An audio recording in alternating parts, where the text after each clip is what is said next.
Imagine you woke up and you looked out into the morning. You saw it shrouded in darkness, the mighty with all their power, the merchants with all their control, and you felt fear every morning of your life. But imagine you woke up one day, one fine sunlit morning, completely free of fear. You looked behind the curtain of the world system and saw how they created money backed by fear, and how the so-called mighty ones were actually bound by fear, which used them to enslave our world. On that morning, in the light, you saw clearly the illusion. You took your stand in commerce, and its merchant officers backed down. You went into courts of law, and judges ran. And when you wielded the sword of truth, the most senior civil servant in your country abandoned his post. You awoke in the light.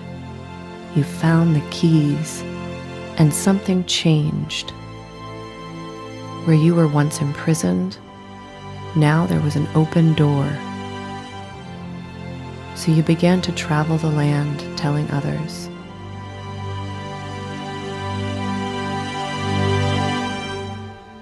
Speaking the truth of a bright, sunlit morning.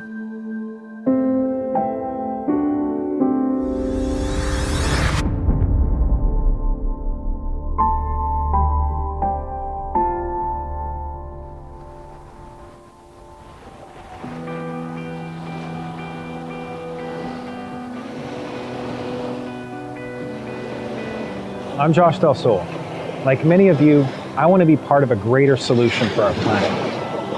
And since 2013, when we released the documentary Take Back Your Power, the number one thing many people continue to say to me is, okay, so we get how the government and utilities insist on deploying this invasive and dangerous technology on our homes without our consent.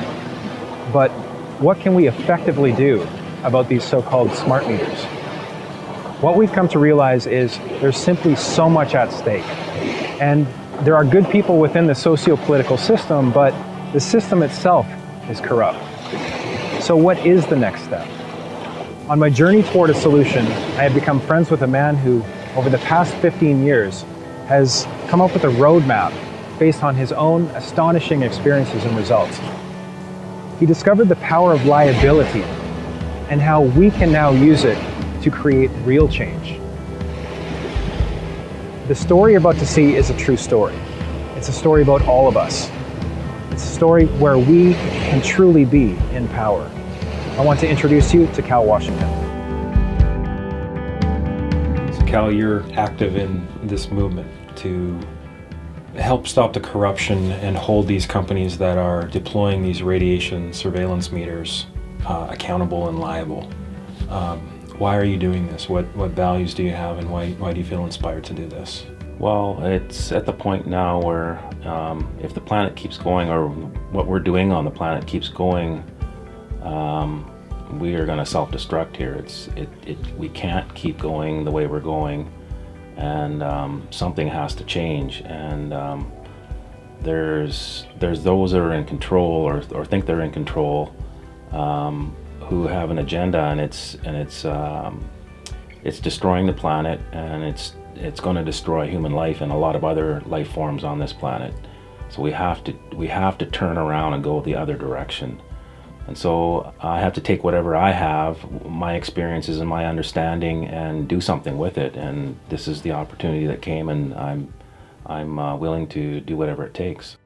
Everyone has this sense of there's something not right, and it's something fundamental. There's like a fundamental fraud that what I thought was true, I'm finding out is not true. And that can be traumatic for people. But we're all kind of collectively as human beings having that experience.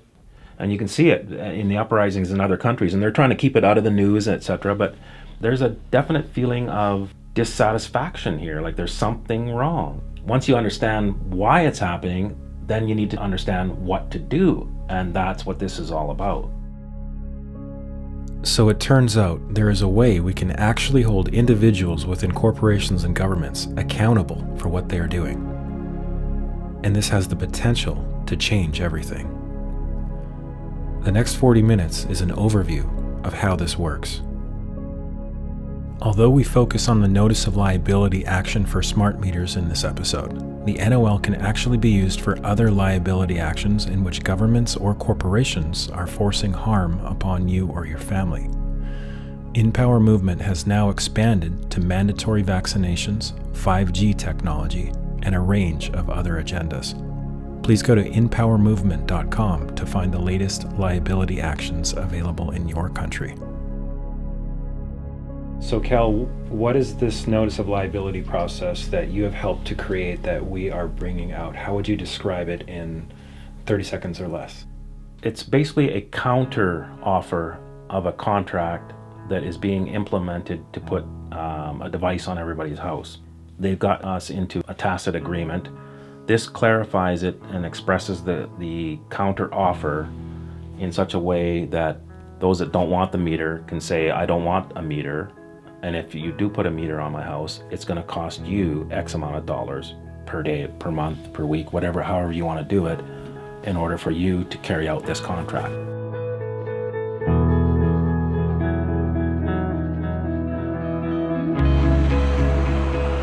We followed Cal as he was invited to present his experience and this liability action to several groups throughout North America.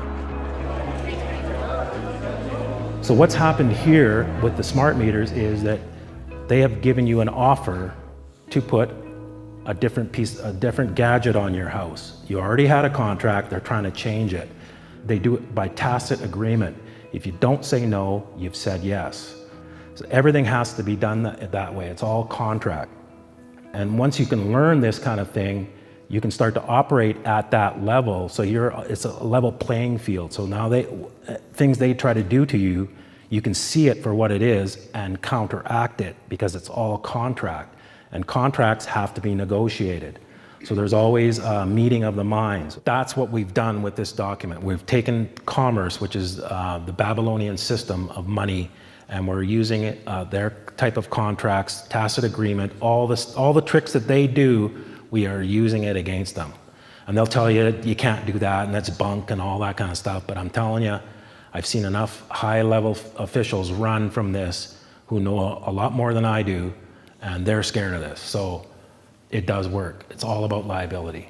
So basically, this process of the notice of liability is applicable for anyone to use, whether they have an analog meter, a so-called smart meter, or anything in between. Even if they have previously given their consent for one of these radiating surveillance meters, they can do this process at any time. Yes, because as you come into knowledge, even though you agreed to it, you agreed it without full disclosure, so that contract is null and void, and this is now the new contract. So in what countries is this system of commerce, the system, the way that things run? I would say every country. It's worldwide. It's a worldwide system. Commerce can be used for any issue on the planet, any country or anybody that's doing commerce, which is pretty much the whole planet. This is the system that's kind of hidden, and now you can actually use it. What this talk is about and the action we're doing is basically we're saying that all these illusions, these Wizard of Oz type things, we're saying you as a human being are now liable. You can't hide behind your position in a corporation or in a government. What I've noticed in all my dealings over the last 12 or so years is everything has to be done by contract because there's no authority. It's all commerce. Once you understand that, and you operate at that same level as them, not in ignorance where they've tried to keep you, the game changes. It's a game changer. You're now playing the proper game in the proper court. Put it this way, a game, there's a board that has a bunch of squares, some white and some black. They've got you playing checkers while they're playing chess. It looks the same. Once I got into this liability thing, I had some key public officials step down when they got their notice of default or when bills started coming. And it was always about 3 or 4 times it was on the very day they got mail, and in other cases it was about a week or maybe 2 weeks later. I'll tell you who quit on the day that he got mail, and you look this up. It was written in Maclean's and the Globe and Mail and all that stuff. Kevin Lynch. He was the clerk of the Privy Council.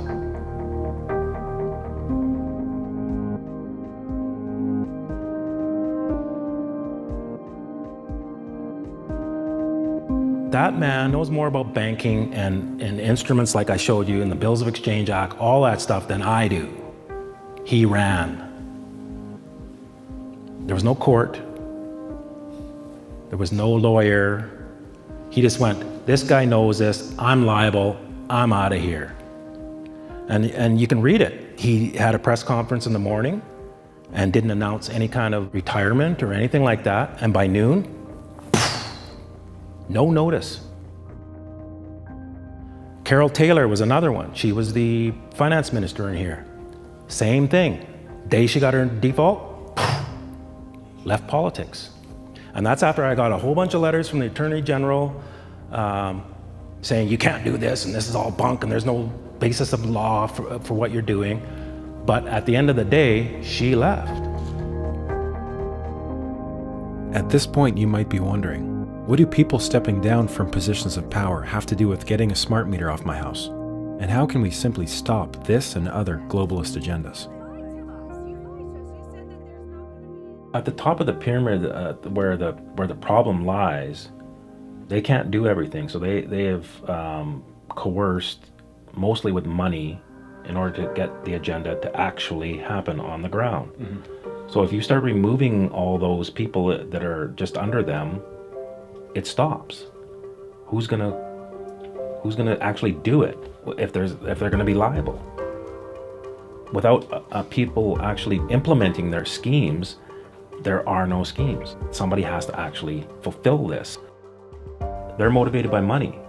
So if there's a document that is enforceable that is going to take more money away than they are getting, it's just, do the math. Why would I continue with this when it's going to cost me? I may be getting paid 10 million, but I'm going to have to pay 300 million over here. Well, I'm out of here.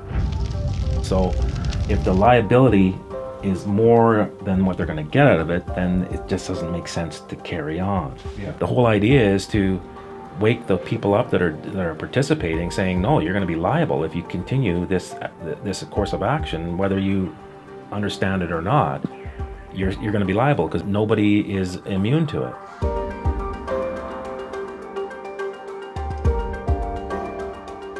In a few minutes, we'll look at some initial seed group results and how the action works. For now, let's look at how the current corporate rule has actually been functioning, so we can take back our power on multiple levels. So Cal, in the United States, how is it that we the people appear to no longer have our constitutionally recognized rights? Mostly because there's an assumption that you've given up the rights in order to receive benefits from the corporation. Social Security being the biggest one. The fact that you're taking benefits from a corporation means you have to also obey all the rules, so they just start to use that as leverage in order to get their agendas through, so that we're agreeing to all of this. Most of the countries on the world are corporations, not really countries. They're operating as countries, but it's really a business. And they're in the business of, they create laws in order to make money, so that's why when you get a speeding ticket, it costs you $119. Anything you do that breaks some kind of statute, you pay. It's just a business. It's not teaching you anything, it's not making you a better human being or anything like that, it's just a way of paying. I needed to verify that countries are actually operating as corporations. It didn't take long to find that in the US Code, United States is defined as a federal corporation. And on the US Securities and Exchange Commission website, Canada is in fact listed as a company located in Washington, D.C. And we go and vote every 4 years thinking we're going to change something. And anybody that's voted for any length of time knows very little changes. There seems to be an agenda that always is running in the background, and it doesn't matter who you vote in, the agenda keeps going.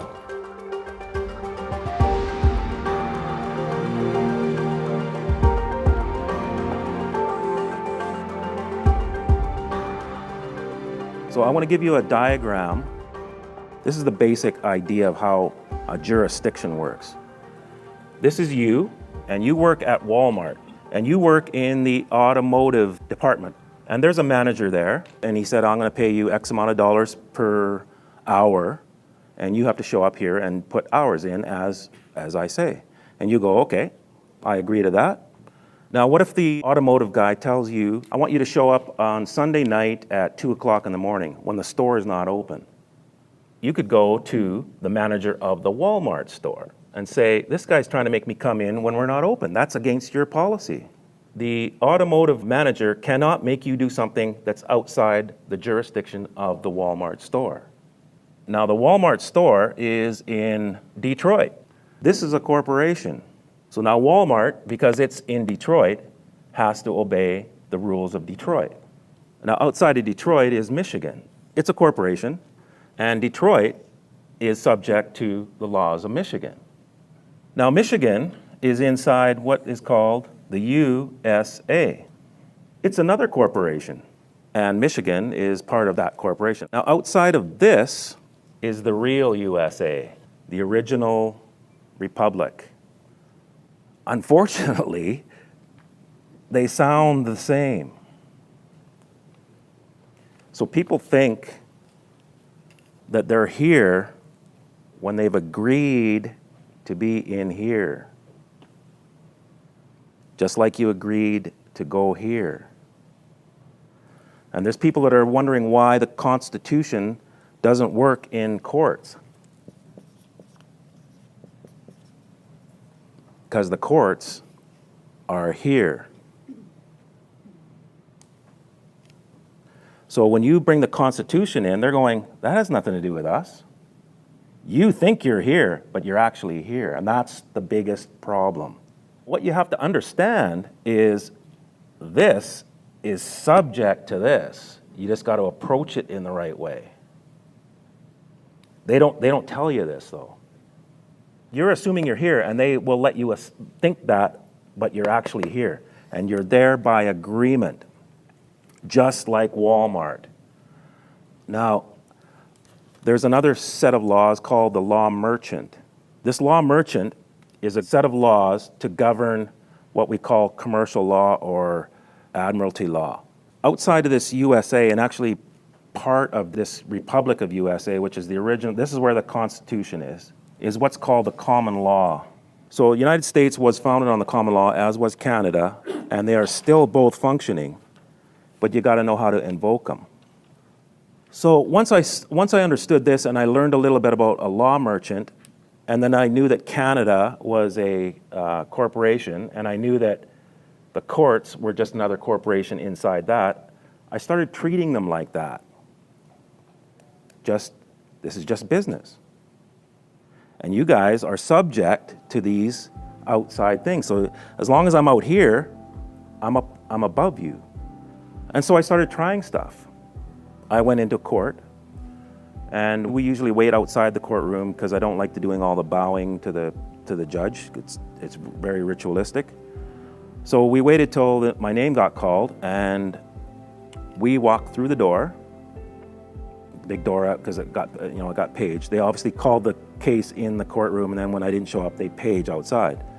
So we walked through the courtroom, and as I'm walking into the courtroom, the judge is running off the bench, full flight, cape blowing, out the door, and I went, what was that? And everybody else in the room was the same thing, like, what's going on? And so the sheriff goes, all rise? Like a question, I guess we're having a break. Do people have lesser rights if they're represented by a lawyer or by an attorney? Well, your rights never disappear. You waive them in order to be represented by somebody else. A judge will look at your actions. So if you come in saying, I got this right and I got that right, but you're represented by a lawyer, he's going, no, he, in his mind, he's just looking at you, no, you don't get it. You don't have those rights. You can say that all you want, but you've waived them. So he will assume that you don't have those rights, and he will make his judgments safely accordingly. Is that why traditional legal processes, especially in issues of magnitude, such as the worldwide agenda to deploy radiating surveillance meters, is that why traditional legal processes don't seem to be successful? Exactly. Because they've taught you to go and fight down here, play this other game in courts and all that stuff, and that's what we believe is where the remedy is, and they're just looking at you, well, sorry. We have already seen in Take Back Your Power examples of how the system has singled out and wrongfully arrested a handful of those on the front lines. It's a tactic meant to inspire fear of speaking out. Let's hear about Cal's experience on the front lines a few years ago, which led to the foundation of this liability action. After the judge ran off the bench, I got arrested probably about a year later for driving without insurance. They thought, well, let's go after this guy. So they arrested me at work, and I ended up doing 60 days in jail. Throughout this 60 days, my friends put in a promissory note for my incarceration because this is just a business. My incarceration has to do with money. That's all they're interested in. So they put a promissory note in and said, can you let our guy go, right? Basically paying for my incarceration. So after my 60 days, they finally found me guilty. She gave me a $1,200 fine. She tried to impose a 5-year driving prohibition, and she gave me 1 day in jail. So I said, well, if you try and give me the 5-year driving prohibition, you're going to be causing me harm. So she dropped that right away, and the prosecutor went, like, why did you do that? Because I'm treating her like a business. I'm negotiating with her. And she knew it. So she dropped that. And then I said, on the 1 day in jail, she gave me 59 days credit.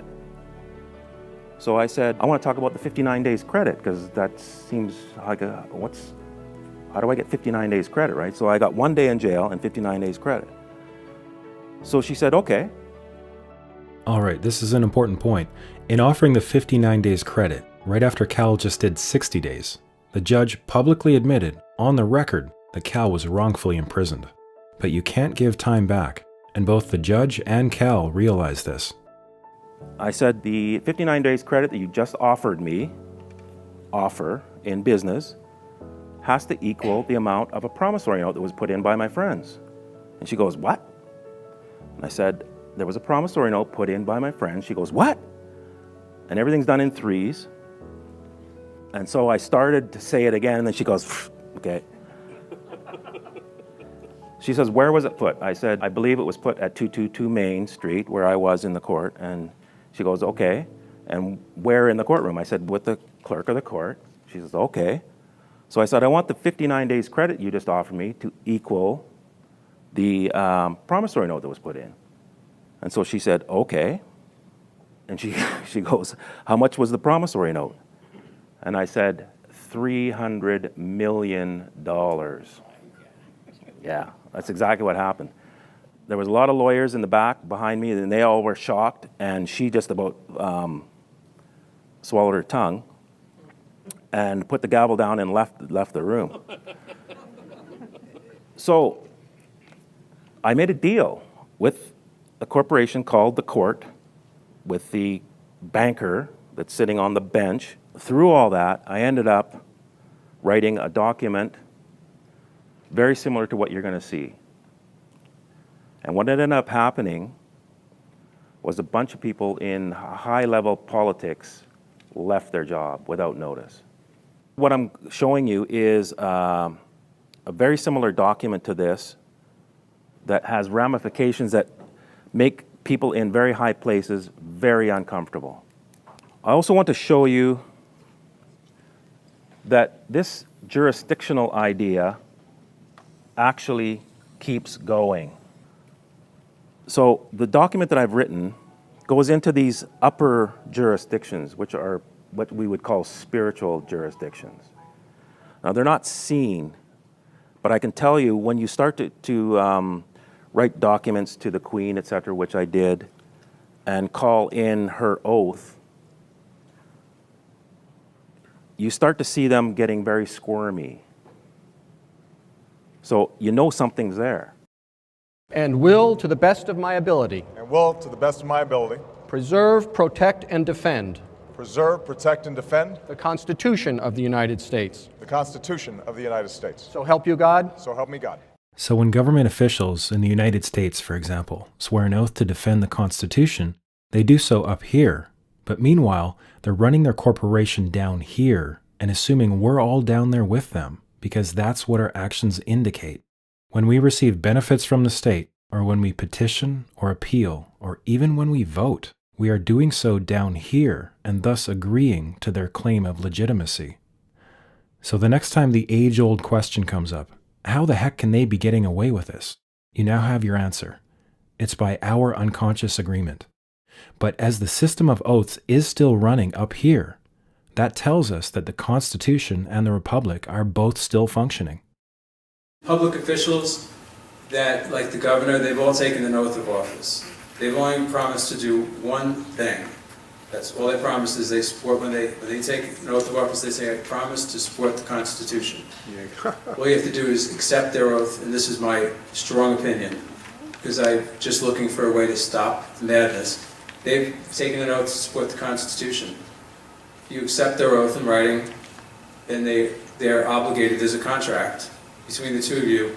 So if they don't honor your constitutional rights when you put them on notice, in my strong opinion, through my research, then they're not protected by their title. They're personally liable because they've stepped outside their role.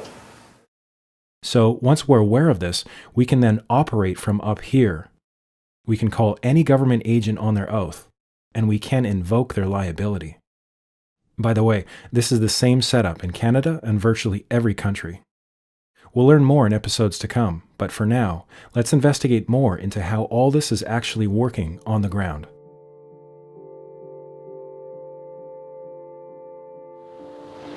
Considering that there's all these amazing results happening from Cal's experiences with the system, could it be that there's more going on than just coincidences? You look back at all the coincidences that I had, it's staggering. So you even the most analytical mind would go, no, there's something going on here. So that's why I kept going forward with certain things and dropping other things, because I could see what was working. We learned a deeper commerce, which is very similar to what notice of liability is, and through that process, once I got to the default stage, that's when a few people left office. 2 ministers of finance, and possibly at least 2 others, but 2 for sure were knee-jerk.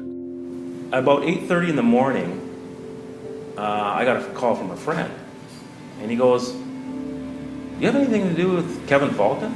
And I went, "Faxed him something last night." He said, "Well, he stepped down this morning." I said, "Well, it might be a coincidence, but this is before 9 o'clock. Like, he's out of there. It's on the news, right?" By the end of the day, I think 3 others had stepped down, and by the end of the week, 16 were not seeking re-election. So then I got the federal type people involved on saying, okay, now your office, here's what your mandate is, you have to do this, and if you see a crime in progress, you have to do something about it if your position has that as part of its mandate. So that's how I implicated all the federal people, because here's a crime in progress, you need to do something. Mm-hmm. They didn't. So they went into default.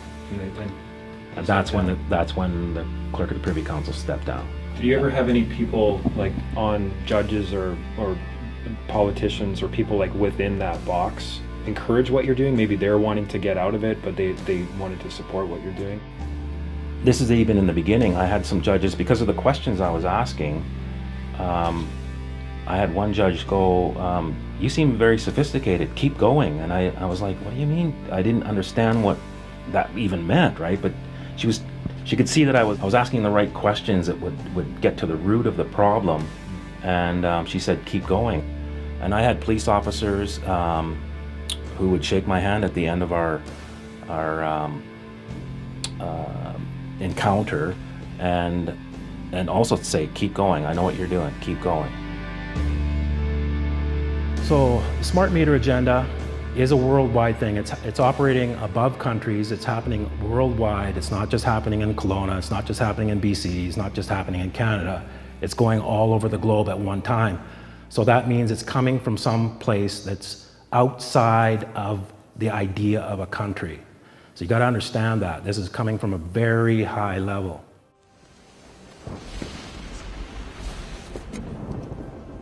Let me tell you why you're here. You're here because you know something. So let's pause for just a moment and reflect on where you personally are in your relationship with what you're learning today. If you're feeling like this is all too much information at this time, we encourage you to take what resonates and set aside the rest for now. Tomorrow? Oh, but I want to go home now. You're not around. And keeping in mind that you can engage in the solution coming from pretty much any perspective. Let's continue. Who are you? Oh, I am the great and powerful Wizard of Oz. You are? I don't believe you. 6 years ago, smart meters were pretty rare. Today, 60 million consumers have access to detailed information about how much energy we use, how we use it, when we use it. So we can use that information to change our habits. The most exciting thing for me is that we have an entire organization that's gotten behind data as an asset for the first time in our company's history. And we get a lot of data. We do 221 million meter reads a day, which creates about a terabyte of data every day. We can mine that data. CenterPoint Energy actually works with a variety of government entities in terms of ensuring that we are well positioned. Use energy more efficiently.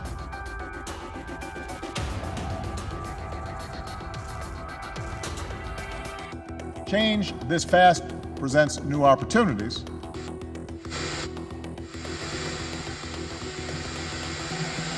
In early 2015, a high-level utility commissioner admitted that the residential surveillance data gathered by smart meters will be worth a lot more than the electricity itself, which is a $2.2 trillion market.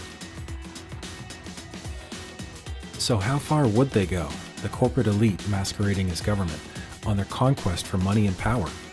What you're about to see may truly shock you, but it is very important now that we all see the type of mentality in the policy think tanks of our so-called government. I frankly think that crisis initiation is really tough. And it's very hard for me to see how the United States president can get us to war with Iran. Which leads me to conclude that if, in fact, compromise is not coming, that the traditional way of America gets to war is what would be best for U.S. interests. So if, in fact, the Iranians aren't going to compromise, it would be best if somebody else started the war. We are in the game of using covert means against the Iranians. We could get nastier at that. I would just like to suggest that one can combine other means of pressure with sanctions. I mentioned that explosion on August 17th. We could step up the pressure. I mean, look, people, Iranian submarines periodically go down. Someday one of them might not come up. Who would know why? War is a game to the sociopathic. Human lives expendable. Rights unimportant. This disgraceful example we just saw is relevant to us because we find the same way of thinking behind all agendas bent on control and money, such as the deployment of so-called smart meters. Take away the propaganda and spin, and we see a silent war with quiet weapons, which undermine, infiltrate, and colonize. These actions, just like crisis initiation, are deplorable, anything but constitutional, and deserve justice. I call it treason. And somebody's got to start saying this stuff, right? So you can't spy on people in their homes. That's in the Constitution. Here's the definition of treason. Adhering to their enemies, giving them aid. So if, whether they're a mayor or it doesn't matter what it is, they're helping this thing in, that's treason. But if you go in here and talk about it, they're going to ignore you. You stand out here and you talk about it, that's a whole other thing. This smart meter thing is a huge problem. There are people leaving office as we speak because the game is over.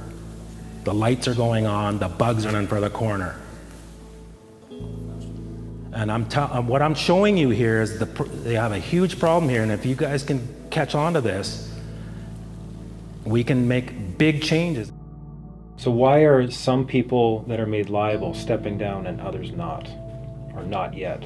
Well, it comes down to those that are really vested with the situation that are psychopathic are probably not going to step down because they just thought that they have a way of thinking that's different than how most humans think. So there's that case. There's the case of what a lot of people do is they take this stuff to a lawyer, and the lawyer goes, no, this is bunk, don't worry about it. So then they take the advice of a lawyer because that's how they've been trained. There's other information out there, and there are some lawyers who understand this.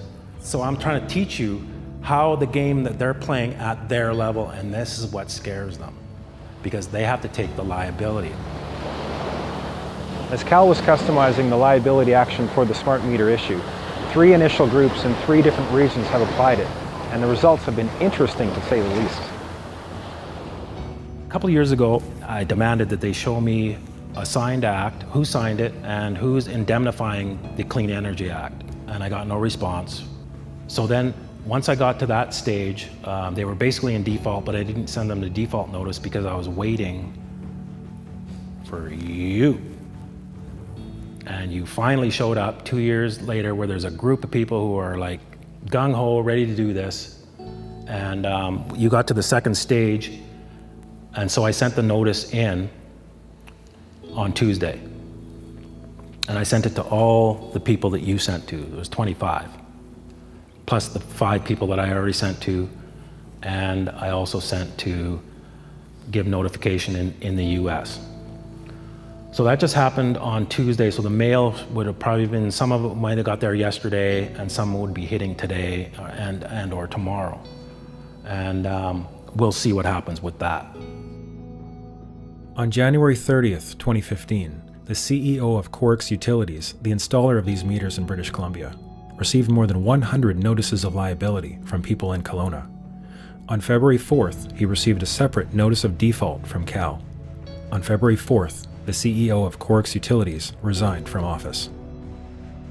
It's worth noting that this action was also sent to the chair of the BC Utilities Commission, and in late 2015, he quietly resigned as well.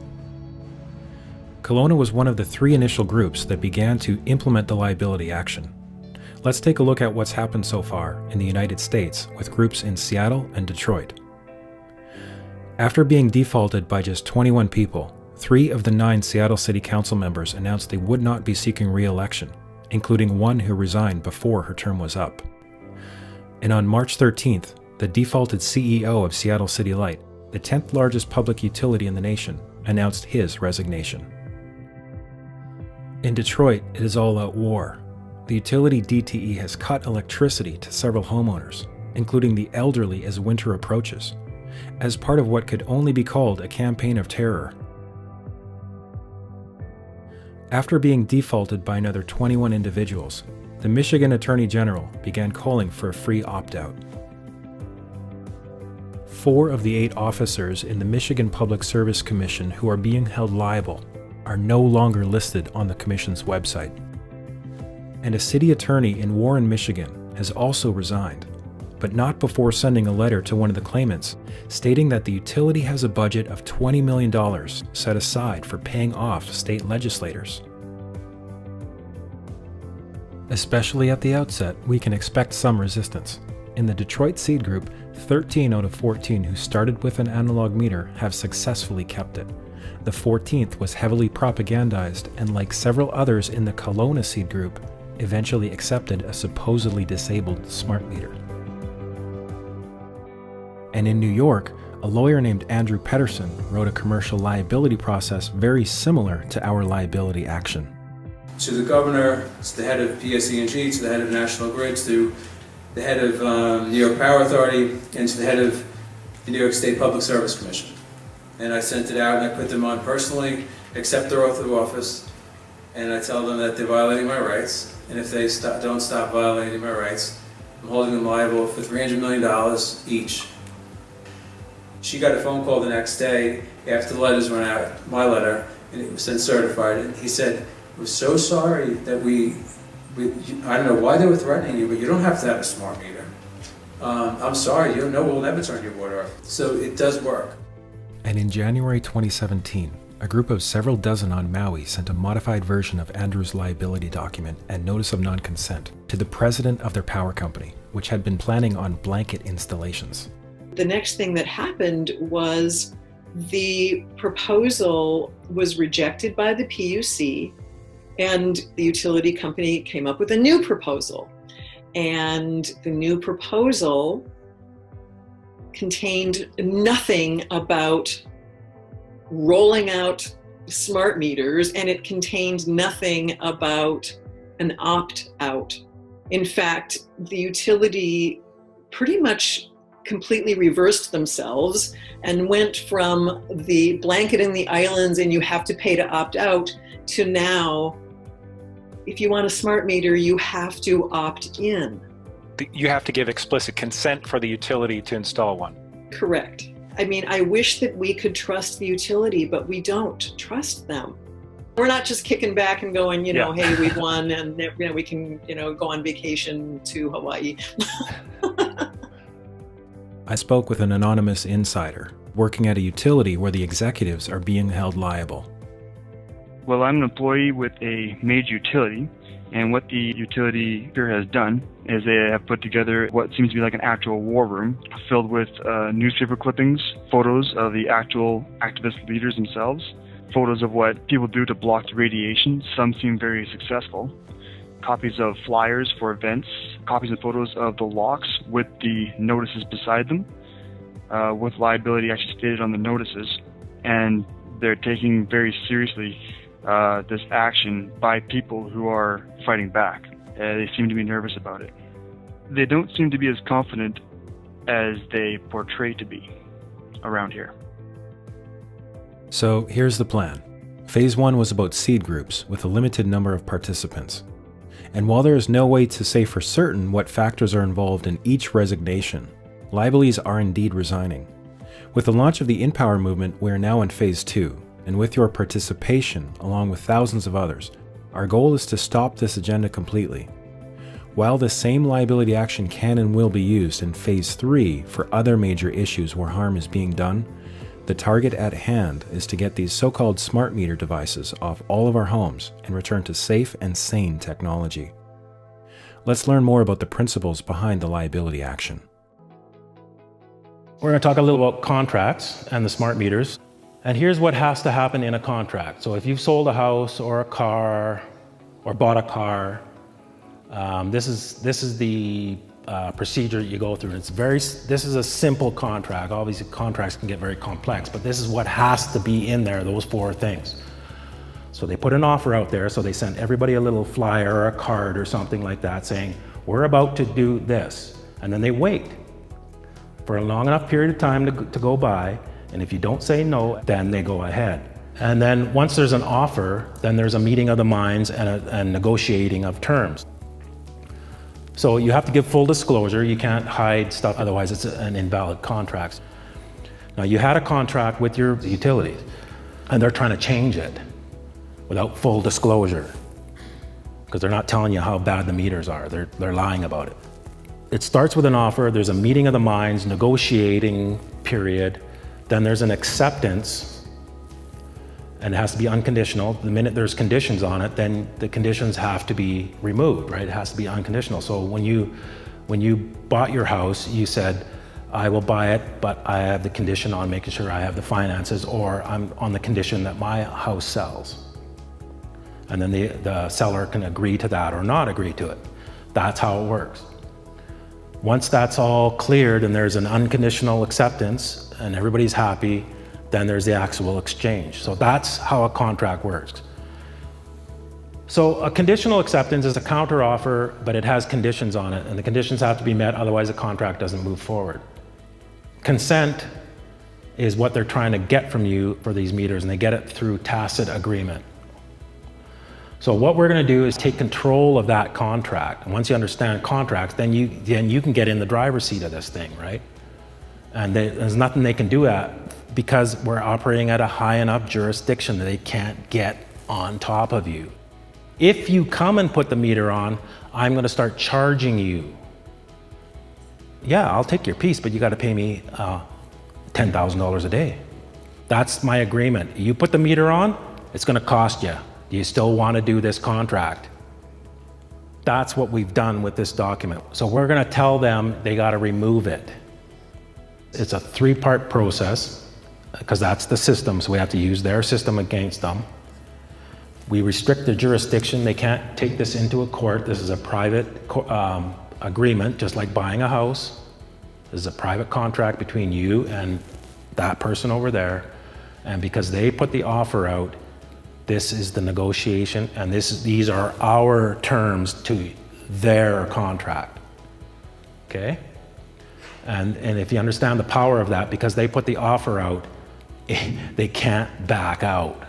They have basically exposed themselves to a contract. They were hoping you wouldn't understand this.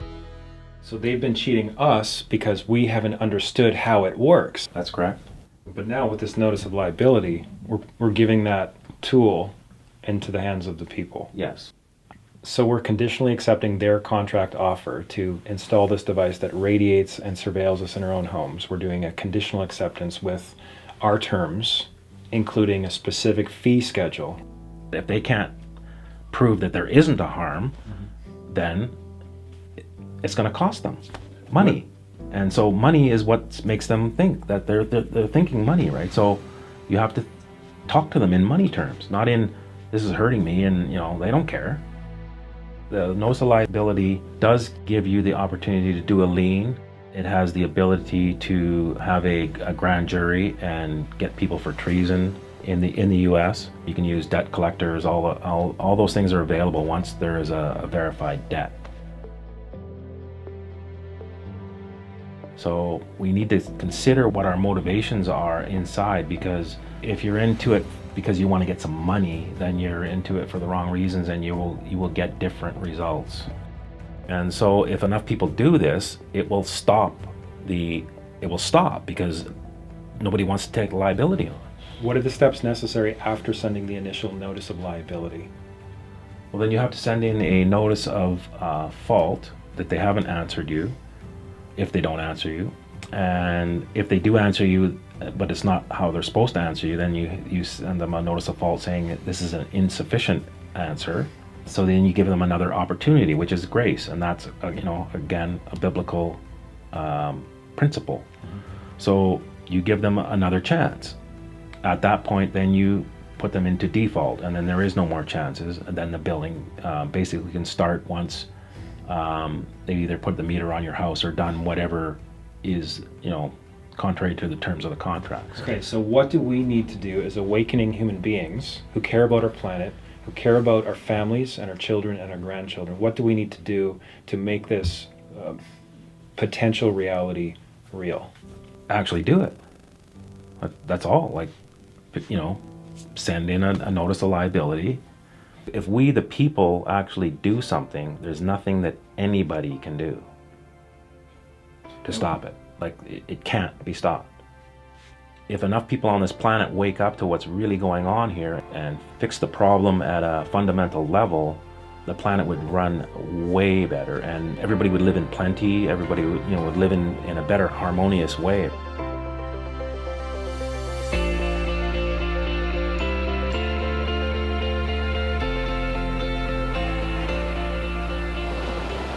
We are at the beginning of that new sunlit morning, where we can see the world in a different way, where we have real hope and the ability to turn the tables. The first step to do after watching this video is to go to the website InPowerMovement.com and sign up for the Notice of Liability action. We will be with you and thousands of others, step by step, giving you everything you need to know that will affect change in your home, your community, and the world. We can finally affect change together. Go do that now, and we'll see you in the next episode.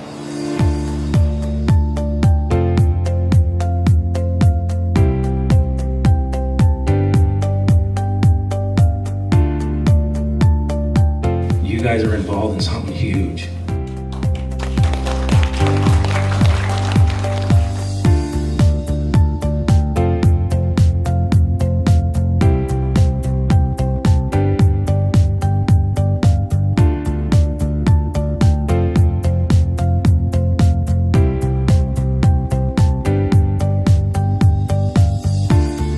To say when I first passed out these letters that some people responded by saying, wow, that's a really intense approach. And, gosh, do you really think we need to do that? And I said, yes, I really think we need to do that.